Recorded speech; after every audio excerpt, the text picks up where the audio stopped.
Our top focus, tension continues to prevail in Bangladesh after Sheikh Hasina has fled the country. She has spent the night here in India, where reports suggest that she may soon fly to United Kingdom and seek asylum there. Meanwhile, protesters celebrated on the streets of Bangladesh. However, many of them were even seen ransacking the Prime Minister's residence and indulging in violent activities. The army has called protesters to refrain from violence and return home as they assure to form an interim government. Bangladesh opposition leader Khalida Zia has been released from jail following rival Hasina's resignation. Meanwhile, India is keeping a close eye on the developments in Bangladesh. External Affairs Minister S. Jaishankar had briefed Prime Minister Modi about the ongoing crisis in Bangladesh.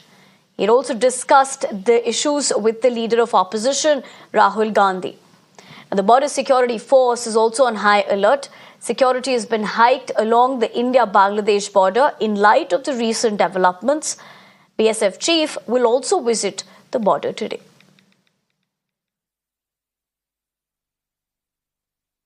We have seen the announcement that Prime Minister Hasina resigned from her position and departed Bangladesh. We are monitoring the situation carefully. The United States stands with the people of Bangladesh. We urge all parties to refrain from further violence. Too many lives have been lost over the course of the past several weeks, and we urge calm and restraint in the days ahead. We welcome the announcement of an interim government and urge any transition be conducted in accordance with Bangladesh's laws. Finally, we are deeply saddened about the reports of human rights abuses, casualties, and injuries over the weekend and past weeks. My colleague Pradeep Datta joins me live on the broadcast. Pradeep, very good morning. The kind of developments that, of course, we have seen in the past 24 hours, having said that, a lot that's being speculated about potentially what would be her next move as well.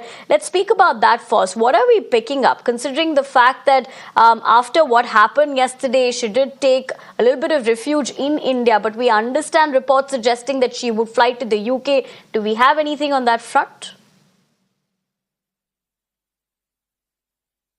Yes, right now I'm at the Hindon Air Base. This is the place where her aircraft had landed yesterday after she resigned in Bangladesh and came out to this place because she's using India as a transit point, and from there she'll be flying back to United Kingdom where she's sought asylum.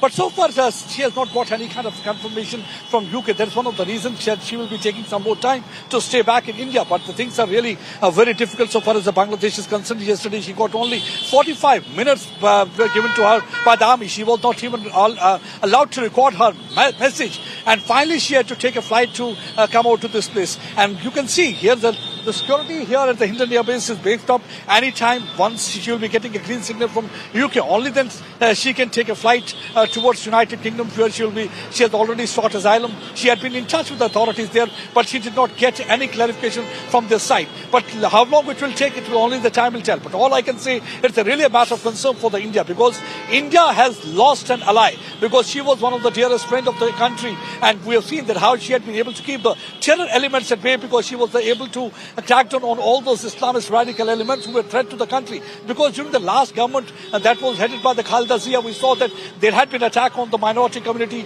We saw that how many of the terror organizations used to operate on the other side, and those terror organizations were a threat to India. But ever since she had been here, because she's the longest serving Prime Minister of the country for the last 20 years, she had been there in the scene, and she was trying to ensure better relationship with India. And that's one of the reasons the Prime Minister Narendra Modi on several occasions said that she is like my sister. That's one of the reasons that always the government of India tried to ensure that she does not face any kind of problem, because there were reports last time also about the Bangladesh army planning a coup with the help of the inter-service intelligence and with the funding of China.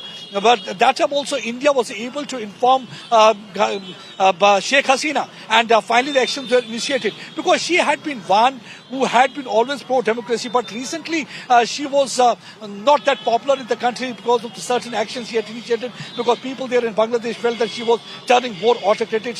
There had been several cases of human rights violation against that. But so far as the India is concerned, yes, it's a matter of concern. You rightly said the situation on the border continues to remain tense. Director General BSF has already been camping there. He had already been interacting with the commanders on the ground, because we have got a long border. That is a 4,096 kilometers that we share with Bangladesh. And in the past also there had been cases where we have seen that people from the other side, the illegal immigrants crossing the border, coming out of this side. So in view of the tension on the Bangladesh side, the government of India is not taking any chance, especially the BSF. They're trying to ensure that there are all the loopholes that exist on the border are plugged so that nobody comes out to this side.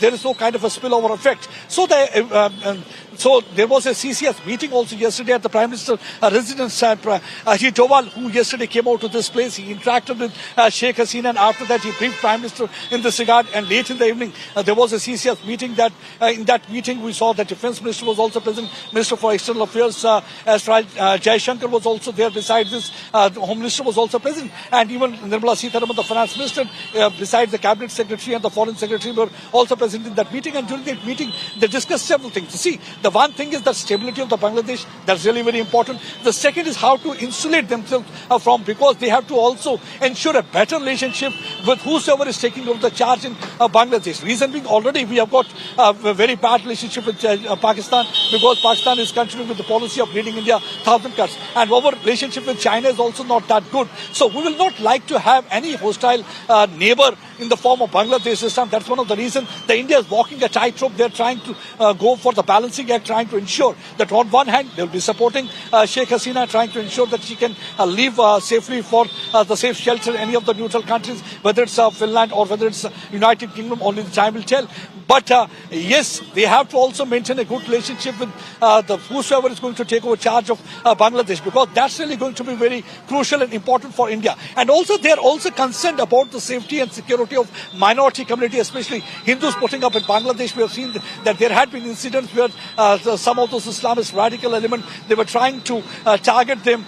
There had been several videos on the social media. So Government of India is really concerned about their safety and security also. Everything was discussed during the CCS meeting. What steps can be taken, how to keep the border secure, how to think about the safety and security of a minority community, Hindus putting up in the area. Because we have seen that yesterday how though the crowd, many of the Western media described them as a jubilation, but I think that was that's not a good, healthy sign for what exactly is happening in South Asia. Because wherever we have seen that Islamist radicals have tried to take over the country, it has always spelled the doom for that particular nation. Because from democracy, it has moved towards only destruction. That's what we have seen wherever this thing has happened. I think this is for the Western countries also to understand, because once they are trying to hijack any kind of a moment, then it really becomes difficult. Already there are intelligence inputs that how the China funding and those student groups, with the help of inter-service intelligence, they were out on street. Right, Pradeep. Although you're getting us those very significant points and putting things into context as to what it would mean for the relations as well for both the countries, I'd have to interject you there.